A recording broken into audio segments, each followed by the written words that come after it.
No Titanfall 3. Evil Dead is pulled from all stores, but yet the servers are still on. Microsoft raises hardware and confirms $80 games. This is WTF gaming news.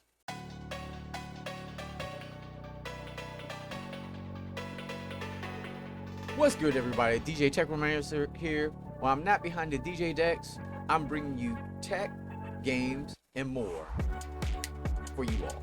Alright, so 3 headlines that caught my eye, that is on my radar. I've been doing the on my radar thing on my Twitch, but now I feel like it's time for me to kind of branch out and do it as a separate segment right here on YouTube. So this is what's been on my radar for this week in gaming news. And first, we need to talk about something that's really close to home for me. Some of y'all know that I had a small stint in esports with Apex Legends, and I love Titanfall 2.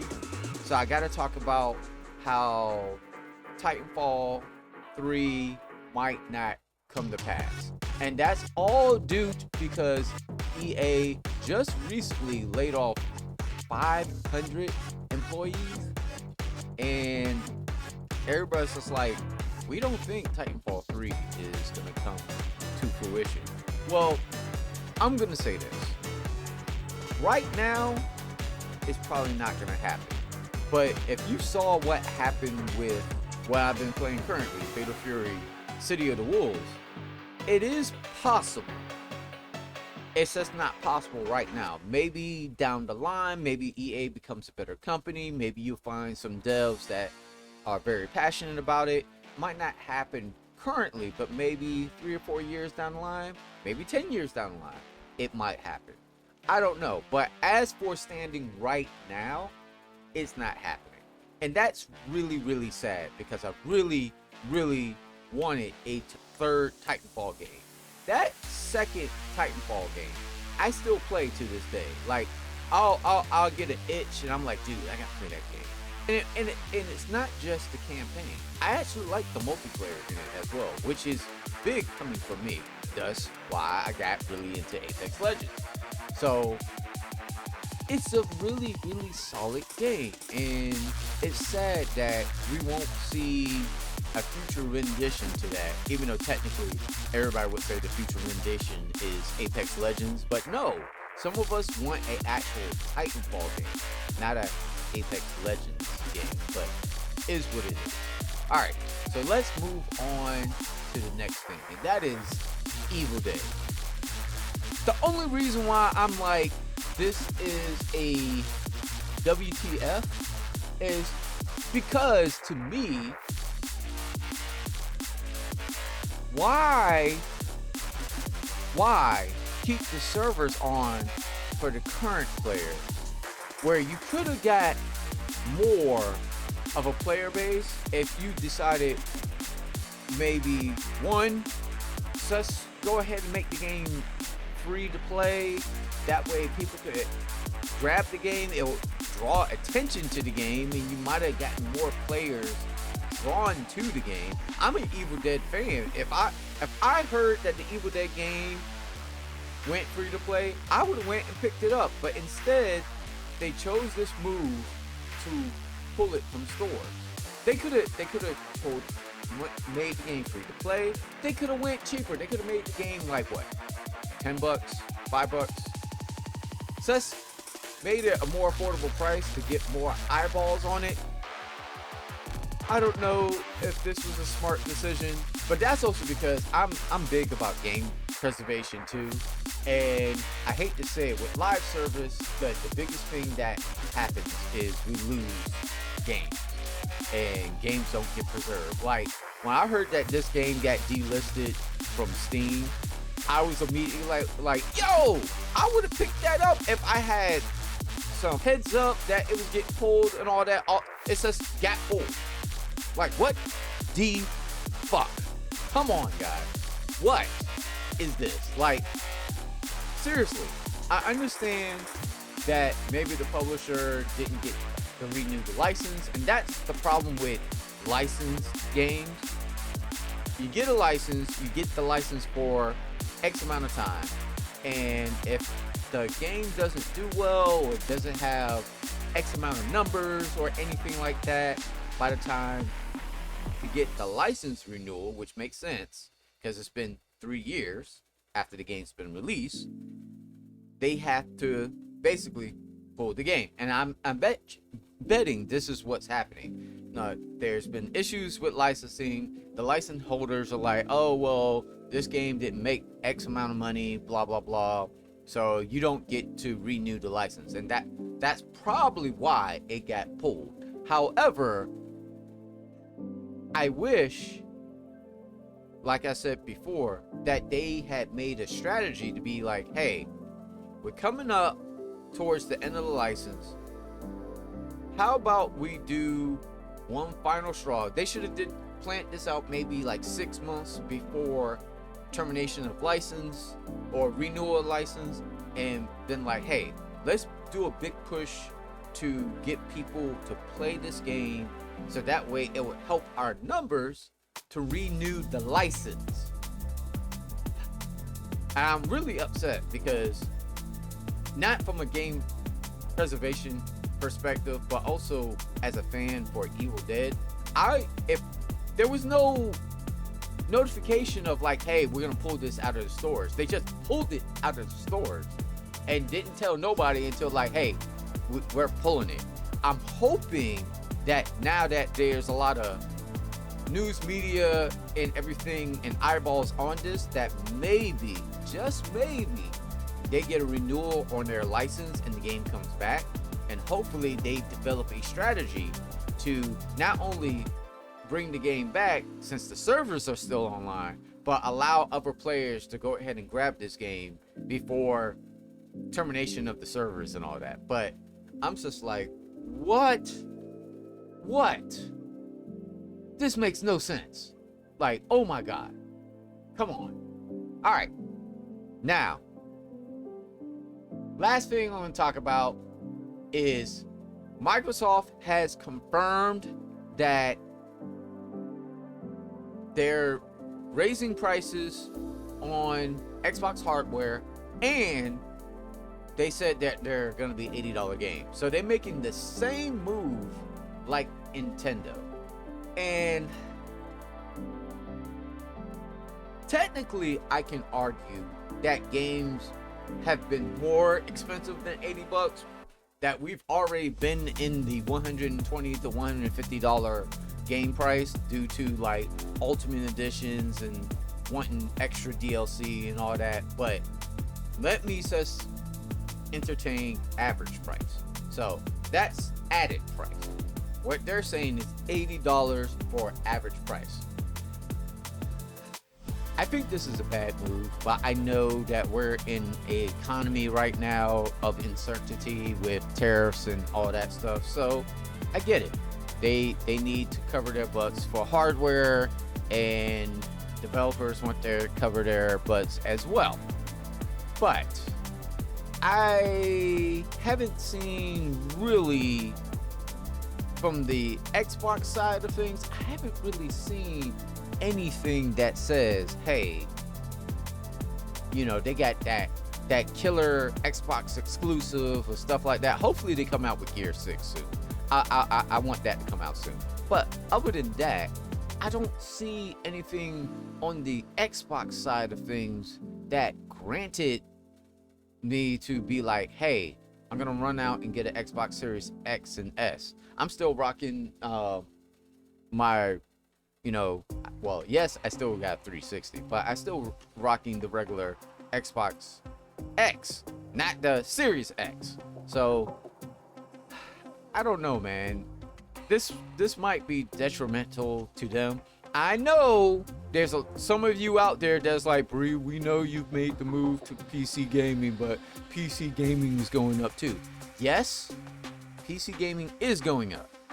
However, there's a cheat code to PC gaming which you can do versus you can't do with consoles, and that is, hey, get you use the refurbished GPU or even an APU and just be more selective in the games that you play. I know some people don't want to hear that, but that is true. And with console prices going up and everything like that, I feel like some people are gonna run out and scurry now because all they are used to do is playing on console. Or I got another alternative that a lot of people are not talking about. Go out and get your PC handheld. Okay, you won't be able to play everything under the sun, but you would be able to play a lot of titles for the fraction of the price and don't have to worry about a lot of $80 titles. Now, don't get me wrong. A game that's on my radar, Borderlands 4. A lot of you know I love looter shooters. Outside of fighting games, I feel like my two favorite genres, well, I love RPGs. That's why I got into looter shooters. Because it blended the best things of FPS and RPGs. And it's like, dude, this is great. Borderlands 4 is on my radar. Hopefully Borderlands 4 is not an $80 game. However, me being a Borderlands fan, when Borderlands 3 came out, best believe your boy bought the Ultimate Edition. Not once, not twice, but 3 times. I know y'all wondering, like, why did you buy it 3 times? Hold on, hear me out. So when Maribel, my deceased girlfriend, was still around, I had bought the game for me initially, but then she was playing, her and I used to play Destiny together. So I bought another copy of the game for her so she could play with me. So there you go. Now the only reason why I bought it a 3rd time is when I made the switch away from my PS4 Pro and my Xbox and all that to PC. I bought it one more time. I got the Pandora's Box version. But by that time, the game was a lot cheaper. So I paid full price twice, and then I got it for a discounted price the last time. So yes, I paid for the game 3 times, but I only paid full price twice. I know some people are like, bruh, that must have been rough. I was like, well, one was a gift. And you know, is what it is.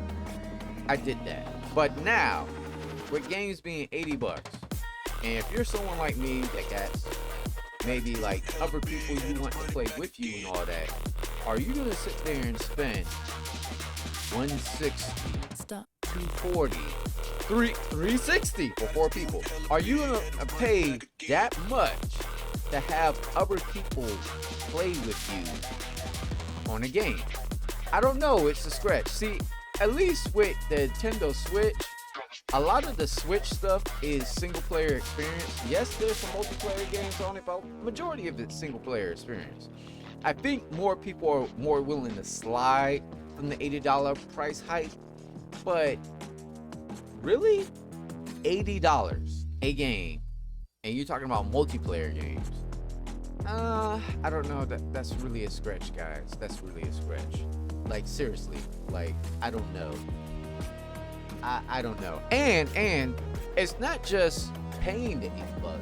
It's also, we got to worry about the hardware too. So that means the hardware has gone up as well. So you're getting a 20% more hike on hardware. That means consoles, controller, and accessories, and $80 for games. Yo, bro, I'm telling y'all need to make the move away from console gaming. So now, with this, everybody's watching Sony is like, all right, Nintendo made their move with the $80 games. Microsoft is saying $80 in console price jump. Now, Sony already did a console price jump, but they haven't said anything about increasing the game. So people are watching Sony right now like, hey, are you about to do this $80 stupidity too? You already did a console hype, or are you gonna do the $80 game? So it's gonna be interesting to see, like, for real. Meanwhile, on PC gaming side, I know everybody's like, yo, graphics cards and all that is getting out of hand and stuff like that. Hardware is going back up, yes. But at least there's enough of a used market and I'm not gonna lie, there's a used market in console gaming too. There's enough of a used market to mitigate some prices. Also, you don't have to get the latest and greatest, dopest graphics card out there. Just get a graphics card that can play the games that you want to play, and then you're all good. Like, for instance, I'm on the 6700 XT, and this graphics card is not, it's not a 5080 RTX or nothing like that, but you know what? It plays everything I want to play, no problem. I have the ability, right now I'm just playing in 1080, but I have the ability to jump to 1440 if I want to. And that's the thing. That's how you get around it in PC gaming. Now, to get around it on console, maybe go to eBay, the back markets of the world and all that. See if you can find a used console to get around the prices of the actual console. As for like stuff like controllers and all that, I can already tell you, GameSir, they make a great Xbox controller. I've reviewed it on this channel. I'll make sure to have a put a card right here so y'all can see that review. It's wired only, but you know what? You get an affordable Xbox controller for the fraction of the price, and it works on your actual Xbox, and you're good to go. So that's another way to mitigate the prices. The only way you're not going to mitigate the price is the $80 for, and this is the key, new games. So now I feel like, and this is why I like PC gaming. PC gaming, in a way, yes, you can buy new games. But what I like about PC gaming is you can go back and get those older titles for a fraction of the cost, where I don't know why the Microsofts and Sonys and even the Nintendos of the world lately has been acting like, oh, it's an old title, we don't want to come down on the price. Why? The game's been out for like 2, 3, 4 years. Come down on the price. They don't want to come down on the price. So it's a problem. But if you can find a deal, maybe eBay, your local neighborhood, or GameStop. Yes, I know GameStop is still around. I used to work for the company from a while back. Yeah. A lot of y'all don't know that. I used to work for, well, actually I worked for ThinkGeek, but it was their sister company when they bought GameStop. I used to work for GameStop. Actually, there's a clip of me back when Mr. Beast came to the mall. There's a clip of me when he came and bought like a whole bunch of statues and stuff at ThinkGeek of me walking to the back grabbing stuff. So yes. That was my 15 seconds of fame, other than Apex Legends, but it's all good. But anyways, yes, we need to start becoming used again, instead of trying to run out and grab everything brand new, and be more selective in what we game and what we play. If we're gonna grab something new, grab something that we know 100% we're gonna play. For example, like I just said earlier, I'm playing City of the Wolves. I'm a big fan. I'm an SNK head anyway. It's a game that I knew I was going to play. So, there you go. Run out and grab the game. Next one on my radar, Borderlands 4. I know I'm going to play that. So forth and so on. The Ninja Gaiden Ragebound. I know I'm going to play that. So forth and so on. The new Shinobi game. I know I'm going to play that. There you go. But that's like, okay, if all those were $80, so 80, 160, 240. That's $240 right there. Not counting City of the Wolves. Now, if I add City of the Wolves, that's $360 if all of those were $80 a pop. So we really got to think about this. We really need to start becoming selective about what we're going to play and pay for and play. Seriously. All right, guys. I just can't believe it. My brother and I talk about it all the time, that the gaming industry is going to start spiraling to a downhead, and we're slowly getting there. We are definitely slowly getting there. But all right, that's it for me. What the fuck? Like, seriously, what the fuck? All right, till next time. Peace, love, Stay gaming, my friends.